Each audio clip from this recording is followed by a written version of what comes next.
House Leader of the Third Party. Thank you, Honourable Speaker.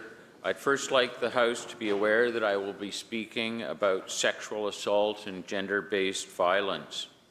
April is Sexual Assault Awareness Month.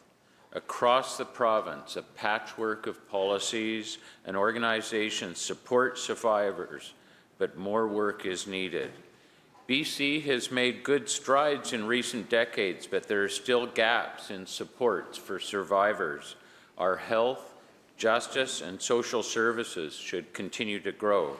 We can do better, not just to address harms related to sexual assault, but to prevent that harm altogether. Through you, Honourable Speaker, to the Premier, will your government create a provincial sexual assault policy? Thank you. Attorney General. Thank you, Mr. Speaker, and I want to thank the member for his very important question. As a government, we've been investing on frontline services like sexual assault centres, making sure we have a gender-based violence action plan that is reaching across government to respond to this very horrific crime and assault on people. It's something that, as Attorney General, I take so seriously that I've asked Dr. Stanton to do an independent review of our justice system, every level of our justice system, to understand why it is that this is such an underreported crime. Why is it that people that face such atrocious violence against them don't feel comfortable coming forward to the justice system? Based on that report, I will be taking actions to make sure that our justice system responds better to this type of violence, and I look forward to reporting that to the public in this House.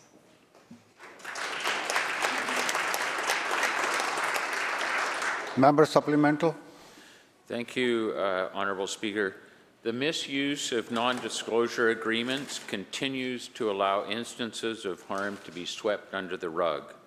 Initially designed to prohibit the sharing of trade secrets, NDAs, as they're called, have become tools to silence victims of workplace discrimination and harassment, including sexual harassment, racism, and ableism.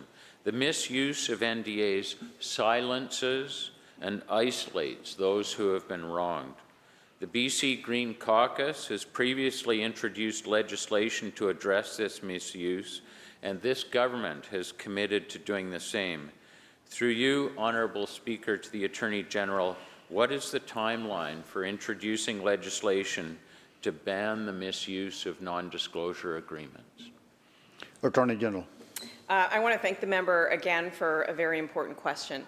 We too have, and I think I've spoken in this House before, about the use of NDAs and how they can be important legal tools and they can be used inappropriately.